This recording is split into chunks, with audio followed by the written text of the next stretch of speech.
sacrificado para assegurar a fertilidade ou mesmo a criação. Um exemplo dessa prática é o sacrifício de um touro por Mitras, o deus Sol dos persas, dando origem à terra com toda a sua riqueza e fecundidade. Na lenda cristã de São Jorge matando o dragão, também aparece o mesmo sacrifício ritual primitivo.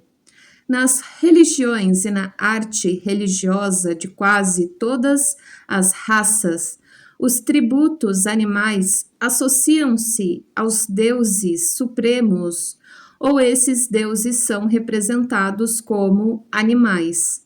Os antigos babilônios projetavam seus deuses nos céus sob a forma dos signos do zodíaco, o leão, o escorpião, o touro, o peixe, etc. Os egípcios representavam a deusa Hathor com cabeça de vaca, o deus Amon com cabeça de ibis, ou sob a forma de um cinocéfalo. Ganesha, o deus hindu da sorte, tem corpo humano e cabeça de elefante. Vishnu é um javali. Hanuman é um deus macaco, etc. Os hindus incidentalmente não colocam os homens em primeiro lugar na hierarquia dos seres. O elefante e o leão estão acima dele.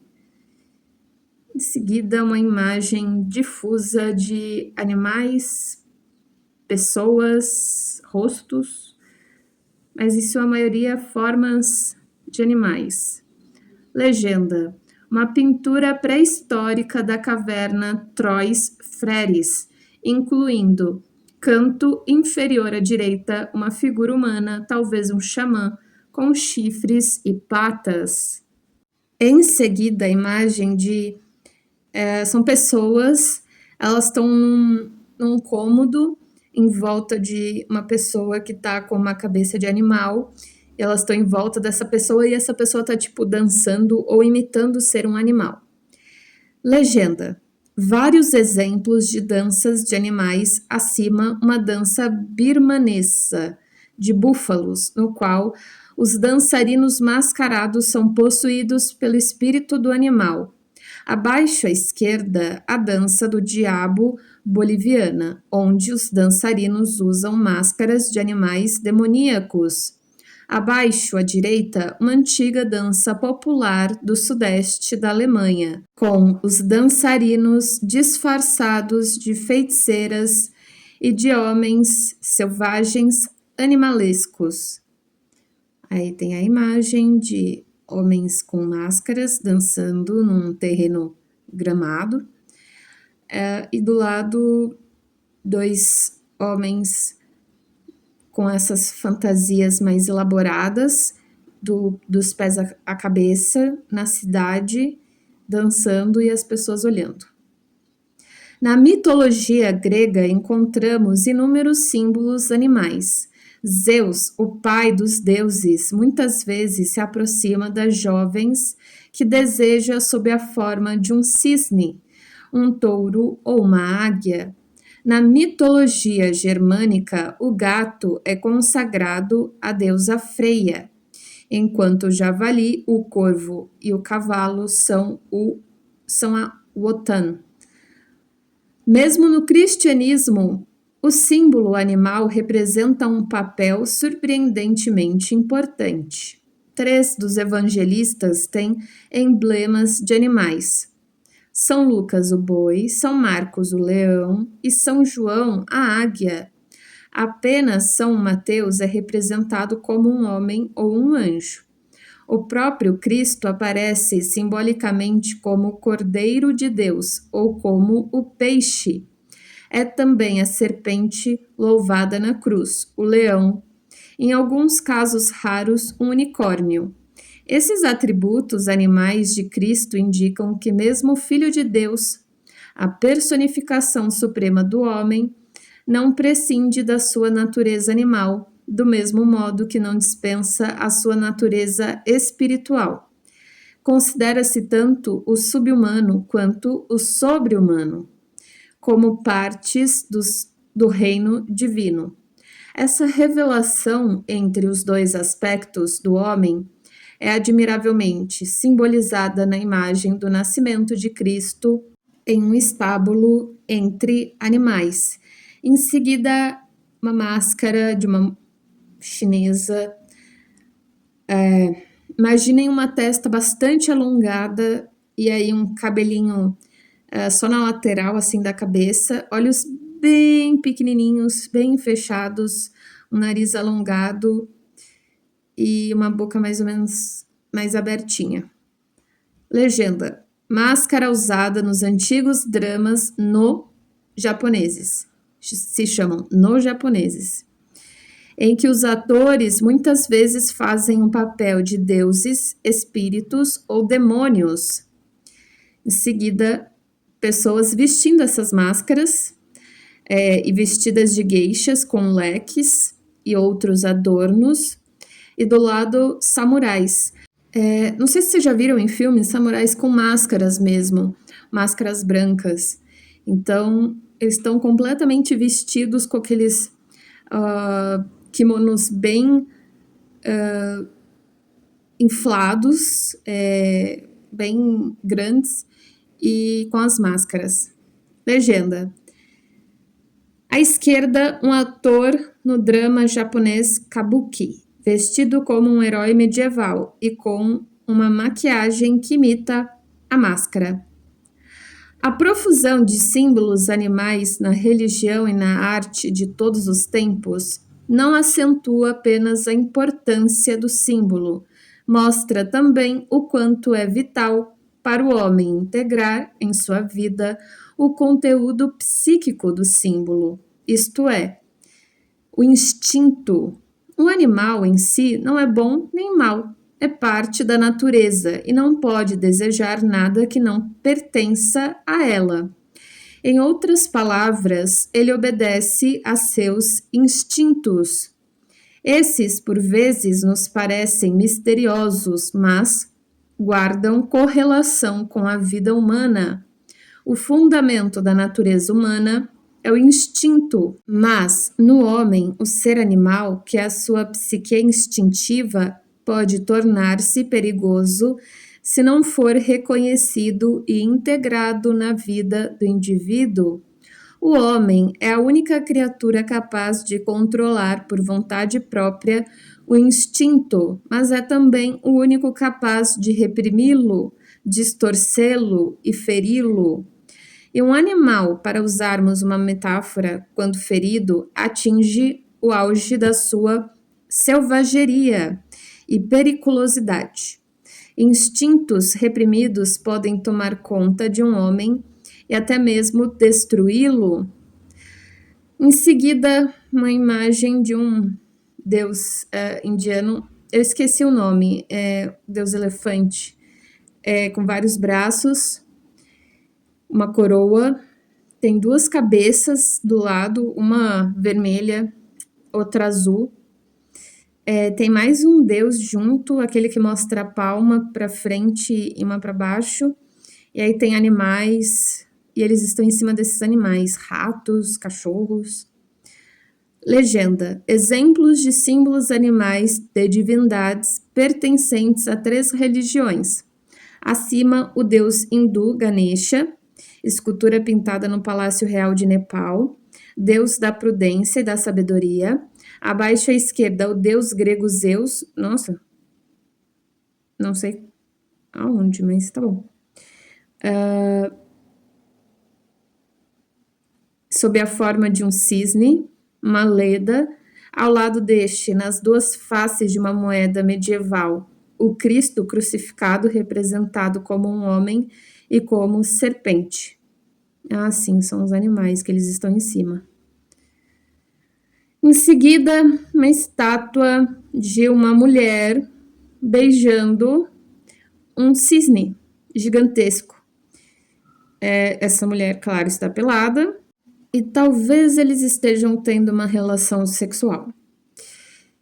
Ao lado, uma moeda com uma cruz e uma cobra subindo nela. E tem mais uma moeda, talvez o outro lado da moeda, que é o Cristo crucificado. O sonho, bastante comum, em que o sonhador é perseguido por um animal, indica quase sempre que um instinto se dissociou da consciência e deve ser, ou está tentando ser, readmitido e integrado na vida do indivíduo. Quanto mais perigoso o comportamento do animal do sonho, mais inconsciente é a alma primitiva, instintiva do sonhador, e mais imperativa é a sua integração à sua vida para que seja evitado algum mal irreparável. Instintos reprimidos e feridos são os perigos que rondam o homem civilizado. Impulsos desenfreados são os piores riscos que ameaçam o homem primitivo. Em ambos os casos, o animal encontra-se alienado da sua natureza verdadeira, e para ambos a aceitação da alma animal é a condição primordial para alcançar a totalidade e a vida plena. O homem primitivo precisa domar o animal que há dentro dele e torná-lo um companheiro útil. O homem civilizado precisa cuidar do seu eu para dele fazer um amigo. Outros colaboradores deste livro discutiram a importância dos temas da pedra e do animal nos aspectos do sonho e do mito. Eu os utilizei aqui apenas como exemplos de ordem geral da recorrência desses símbolos vivos na história da arte, em especial religiosa. Vamos agora examinar com o mesmo enfoque um símbolo universal de enorme força, o círculo. Subtítulo: O símbolo do círculo. A doutora M. L. von Franz explicou o círculo ou esfera como um símbolo do self. Ele expressa a totalidade da psique em todos os seus aspectos, incluindo o relacionamento entre o homem e a natureza.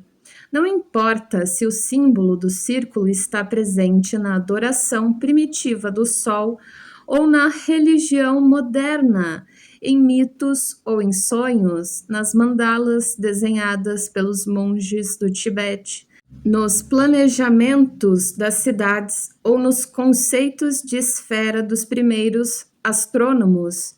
Ele indica sempre o mais importante aspecto da vida, sua extrema e integral totalização. Um mito indiano da criação conta que o deus Brahma, ou Brahma, acho que a gente fala Brahma, né? Erguido sobre um imenso lótus de milhares de pétalas, voltou seus olhos para os 4 pontos cardeais. Essa inspeção quádrupla do círculo do lótus era uma espécie de orientação preliminar, uma tomada de contas indispensável antes de ele começar o seu trabalho da criação. Conta-se história semelhante a respeito de Buda. No momento do seu nascimento, uma flor de lótus nasceu da terra e ele subiu nela para contemplar as 10 direções do espaço. O lótus, nesse caso, tinha 8 pétalas, e Buda olhou também para o alto e para baixo, perfazendo 10 direções. Esse gesto simbólico foi a maneira mais concisa de mostrar que, desde o instante de seu nascimento, Buda foi uma personalidade única, destinada a receber luz. Sua personalidade é existência ulterior. Receberam o cunho da unidade. A orientação espacial realizada por Brahma e por Buda pode ser considerada um símbolo da necessidade de orientação psíquica do homem. As 4 funções da consciência descritas pelo Dr. Jung no capítulo inicial deste livro, o pensamento, o sentimento, a intuição e a sensação, preparam o homem para lidar com as impressões que recebe do exterior e do interior. É por meio dessas funções que ele compreende e assimila a sua experiência, e é ainda por meio delas que pode reagir. A inspeção quádrupla do universo feita por Brahma simboliza a integração dessas 4 funções que o homem deve alcançar. Na arte, o círculo tem muitas vezes 8 raios, exprimindo a superposição recíproca das 4 funções da consciência que dão lugar a 4 outras funções intermediárias. Por exemplo, o pensamento realçado pelo sentimento ou pela intuição, ou o sentimento inclinando-se para a sensação. Nas artes plásticas da Índia e do Extremo Oriente, o círculo de 4 ou de 8 raios é o padrão habitual das imagens religiosas que servem de instrumento à meditação. No lamaísmo, particularmente nos dos tibetanos, mandalas ricamente ornamentadas representam um importante papel.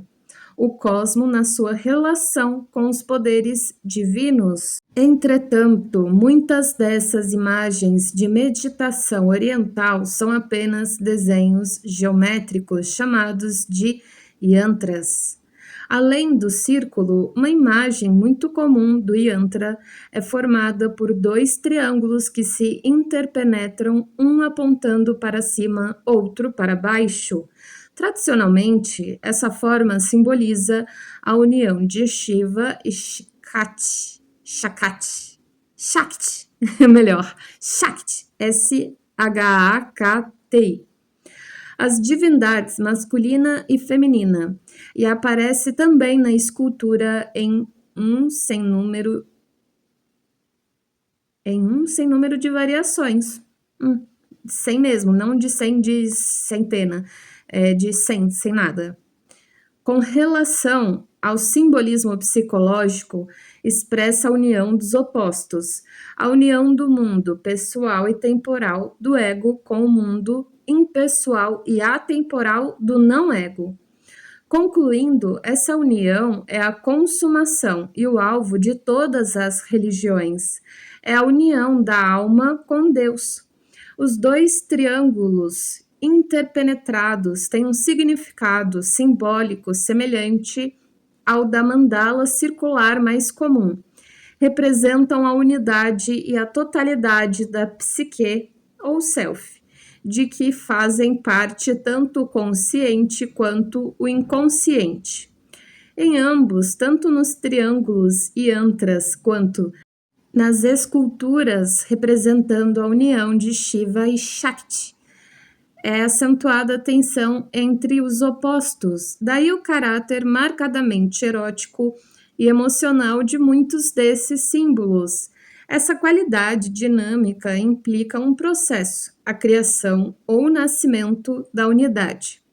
Enquanto o círculo de 4 ou 8 raios representa a própria unidade, isto é, uma entidade existente, o círculo abstrato também aparece na pintura Zen, referindo-se a um quadro intitulado O Círculo do famoso sacerdote Zen Sangai.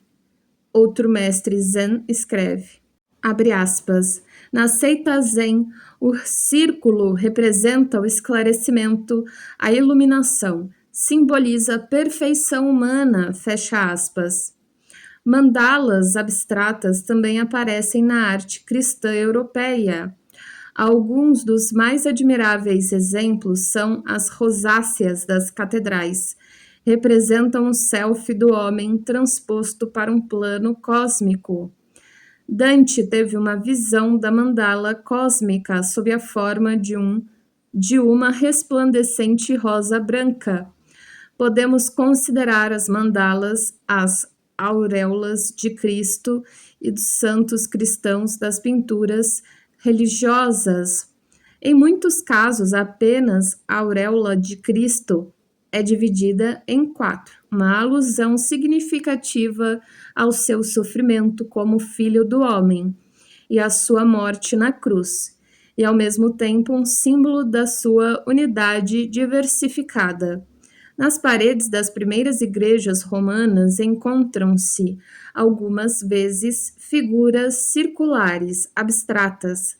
Devem remontar a origens pagãs.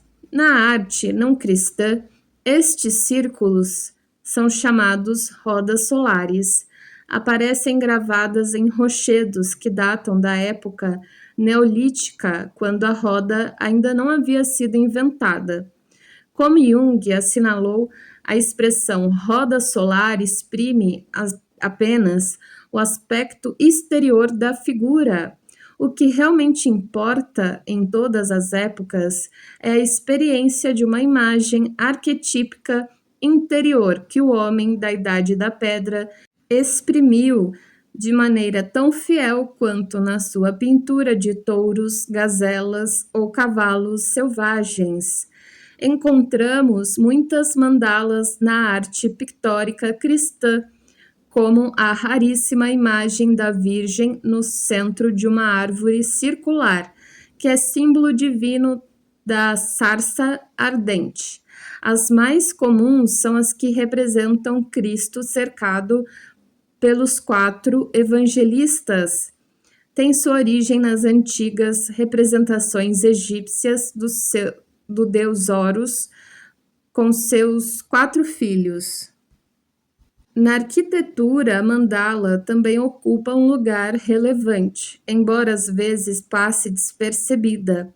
Constitui o plano básico das construções seculares e sagradas de quase todas as civilizações. Figura no traçado das cidades antigas medievais e mesmo modernas. Um exemplo clássico aparece no relato de Plutarco sobre a fundação de Roma. De acordo com Plutarco, Rômulo mandou buscar arquitetos na Etrúria que lhe ensinaram costumes sacros e leis a respeito das cerimônias que seriam feitas, do mesmo modo que nos mistérios. Primeiro cavaram um buraco redondo onde se ergue agora o comitium, ou congresso, e dentro dele jogaram oferendas simbólicas de frutos da terra. Depois cada homem pegou um pouco de terra do lugar onde nascera e jogou-a dentro da cova feita. A essa cova deu-se o nome de mundus, que também significava cosmos. Ao seu redor, Rômulo, com uma charrua puxada por um touro e uma vaca, traçou os limites da cidade em um círculo nos lugares planejados para as portas, retirava-se a relha do arado e carregava-se a charrua.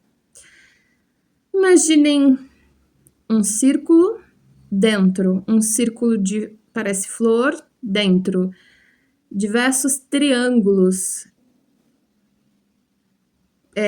para cima e para baixo. E ao redor, um quadrado com formações ali, imagine ganchos. Então, legenda. Um yantra, uma forma de mandala, composto por 9 triângulos unidos, a mandala simbolizando a unidade. É muitas vezes associada a seres excepcionais, míticos ou lendários. Em seguida, uma imagem mais feudal. Parecem várias casinhas e em cada uma delas tem uma pessoa na cama e outra do lado, como se fosse o rei e a rainha. E em uma dessas casinhas, a da frente, tem como se fosse 2 homens, uma mulher e um bebê. Tem um bobo da corte, talvez. Tá bem indistinguível, mas tem umas pessoas na frente. A outra, com certeza, é um deus indiano, numa paisagem, e se bem que parece uma construção chinesa. É um deus e tem vários seres em volta dele muito parecidos. Legenda. À esquerda, o nascimento de Alexandre o Grande, ilustrando um manuscrito do século XVI, anunciado por cometas em forma circular ou de mandala. À direita, uma pintura tibetana representando o nascimento de Buda. No canto inferior esquerdo da imagem, Buda dá os primeiros passos sobre uma cruz formada de flores circulares. A cidade, fundada nessa cerimônia solene, tinha forma circular. No entanto, a velha e famosa descrição de Roma refere-se a Urbus Quadrata, a cidade quadrada. De acordo com uma teoria que tenta explicar essa contradição, a palavra quadrata deve ser entendida como quadripartita, isto é, a cidade circular dividida em 4 partes por 2 artérias principais que corriam de norte a sul e de leste a oeste. O ponto de interseção coincidia com o mundus mencionado por Plutarco. De acordo com outra teoria, a contradição pode ser compreendida como um símbolo, isto é, como a representação vital do problema matematicamente insolúvel da quadratura do círculo, que tanto preocupava os gregos e que devia ocupar um lugar tão significativo na alquimia. Nossa, esse livro realmente vai ter todas as interpretações, todos os conceitos dele, porque só estava faltando alquimia. Estranhamente também, Plutarco, antes de descrever a cerimônia do traçado do círculo por Rômulo, refere-se à cidade como Roma quadrata. Para ele, Roma era, há um tempo, um círculo e um quadrado. Em cada uma dessas teorias está sempre envolvida a mandala verdadeira. E isso condiz com a declaração de Plutarco de que a fundação da cidade foi ensinada a Rômulo pelos etruscos, como nos mistérios, como um rito secreto. Era mais do que uma simples forma exterior. Por seu projeto em forma de mandala, a cidade com seus habitantes é exaltada acima do domínio puramente temporal. E isso é ainda acentuado pelo fato de ela ter um centro, o mundus, que estabelece a sua relação com outro reino, a morada dos espíritos ancestrais. O mundus era coberto com uma grande pedra chamada Pedra da Alma. Em certas ocasiões, a pedra era removida e dizia-se os espíritos dos mortos saíam da cova. Inúmeras cidades medievais foram edificadas sobre a planta baixa de uma mandala e rodeadas por muralhas de forma aproximadamente circular. Nessas cidades, como em Roma, as artérias principais dividiam-nas em 4 e levavam a 4 portões. A igreja ou a catedral erguia-se no ponto de interseção dessas artérias. O modelo de inspiração dessas cidades fora Jerusalém Celeste do livro do Apocalipse, que tinha uma planta baixa de formato quadrado e muralhas que comportavam 12 portões, 3 em cada lado. Mas Jerusalém não tinha um templo no seu centro, já que o seu centro religioso era a presença próxima de Deus. A planta de uma cidade em forma de mandala não está em desuso. Washington, D.C. é um exemplo atual. Temos a imagem. Ai, gente, vou falar para vocês, é muito difícil descrever algumas imagens aqui. Mas parece um castelo indiano, porque não pode ser Washington. Tem toda uma estrutura meio indiana, ou talvez até... Bom, aí tem uma passarela no meio, e aí várias árvores, é um terreno bem amplo, e a outra parece o interior de um lugar, onde tem um círculo no meio, como se fosse um salão, com um círculo bem evidente no meio. Vamos ver a legenda. Tem mais uma. É uma cidade feita em círculo e com um desenho assim, sabe, bem da mandala, que tem as pétalas da rosa. Aí essa outra é uma cidade conhecida, esqueci o nome, mas vai estar na legenda, com certeza, que tem aquele arco quadrado no meio, e os carros não tem como atravessar a rua, porque ela é circular ali, você só pode atravessar através de metrô. E aí a cidade é realmente dividida em repartições no circular. Tem 1, 2, 3, 4, 5, 6, 7, 8, 9, 10, 11, 12. Tem 12 repartições, realmente, né? Como um relógio. Legenda. No alto à esquerda, exemplo da mandala na arquitetura religiosa. O templo budista de Angkor Wat, no Camboja, uma construção quadrada com estradas pelos 4 cantos.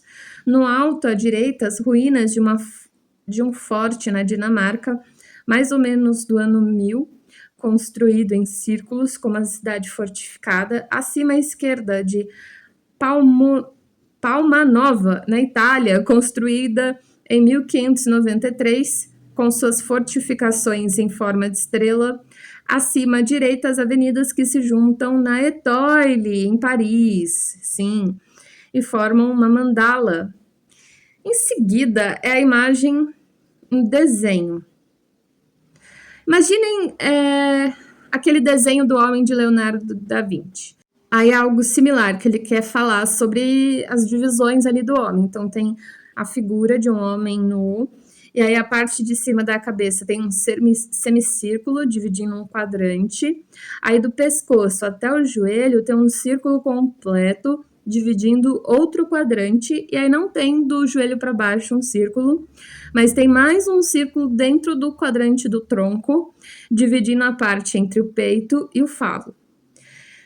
Legenda. A arte religiosa da Renascença mostra um retorno à terra e ao corpo, projeto de uma igreja ou basílica circular, baseada nas proporções do corpo, desenho do artista e arquiteto italiano do século XV, Francesco di Giorgio.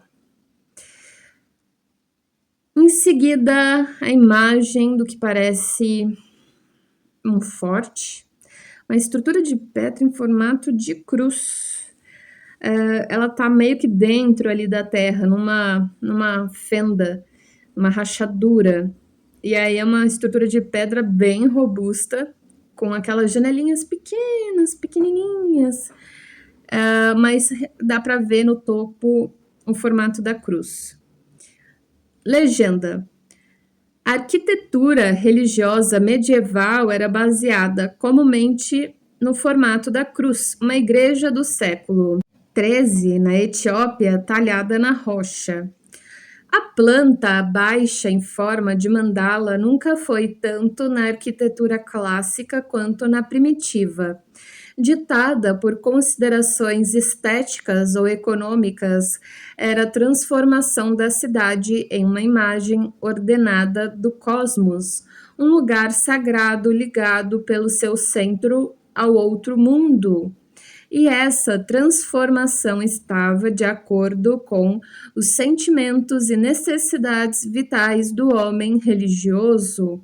Toda a construção religiosa ou secular baseada no plano de uma mandala é uma projeção da imagem arquetípica do interior do inconsciente humano sobre o mundo exterior. A cidade, a fortaleza e o templo tornam-se símbolos da unidade psíquica e assim exercem influência específica sobre o ser humano que entra ou que vive naquele lugar. É inútil salientar que, mesmo na arquitetura, a projeção do conteúdo psíquico é um processo puramente inconsciente. Essas coisas não podem ser inventadas, escreveu Dr. Jung, devendo ressurgir de profundezas esquecidas para expressar as mais elevadas percepções da consciência e as mais sublimes intuições do espírito, unindo assim o caráter singular da consciência moderna com o passado milenar da humanidade. O símbolo central da arte cristã não é a mandala, mas a cruz ou o crucifixo. Até a época carolíngia, a forma comum era a cruz grega ou equilateral, e, portanto, a mandala estava indiretamente envolvida naquele desenho. No entanto, com o passar do tempo, o centro deslocou-se para o alto até que a cruz tomou sua forma latina, com a estaca e o travessão, como se usa até hoje. Essa evolução é importante porque corresponde à evolução interior da cristandade até uma época adiantada da Idade Média. Em termos mais simples, simboliza a tendência de deslocar da terra o centro do homem e sua fé e elevá-lo a uma esfera espiritual. Essa tendência surgiu do desejo de traduzir em ação as palavras de Cristo: meu reino não é deste mundo. A vida terrena, o mundo e o corpo eram, portanto, forças a serem vencidas.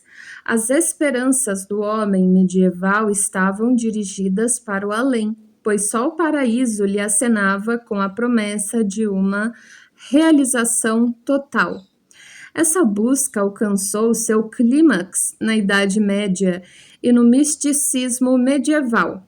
As esperanças do além não encontraram expressão apenas na elevação do centro da cruz. Podem ser percebidas também na altura crescente das catedrais góticas que parecem desafiar as leis da gravidade. Seu projeto cruciforme é o da cruz latina alongada. Apesar de os bastitérios, com suas fontes bastimais ao centro, serem construídos sobre a planta da verdadeira mandala, na aurora do Renascimento, uma mudança revolucionária começou a ocorrer. Na concepção que o homem fazia do mundo, o movimento para o alto, que alcançara o seu auge no final da Idade Média, foi invertido. O homem voltou-se para a terra, redescobriu as belezas do corpo e da natureza, fez a primeira viagem de circunnavegação do globo e provou que o mundo era uma esfera. As leis da mecânica e da causalidade tornaram-se o fundamento da ciência. O mundo do sentimento religioso, do irracional e do misticismo, que tiveram um papel tão importante na época medieval, estava cada vez mais oculto pelos triunfos do pensamento lógico. Em seguida, a imagem de vários círculos, um dentro do outro, e aí tem coisas escritas em cada círculo simbolizando níveis, né? Então, no nível mais externo, aí já é uma língua que eu não conheço, mas eu vou tentar soar mais próximo ali, e não dá para ler direito. Balarium, Fexarum, Infaha Immobilis. Aí no segundo nível, Saturnus, Amo, 5, 10, 15, Reuluitur. Aí no terceiro nível, Luis, segundo, Amorum, Reulúcio. Aí no terceiro, no próximo, Martis, Bima, Reulutium. Aí esse não tem, aí vai pro próximo, Tuluris, Cumerbe, Lunari, Ciuma, tá bem ruim de ler, Revoluério. Aí no outro que tem dentro, Vênus, Monimeliris. Aí no outro, impossível, Mercury, aí XXX, Vierum, não dá pra saber. E aí, bem no meio, tem um círculo bem menorzinho escrito Sol. Talvez os planetas, não sei. Enfim, próximo vídeo.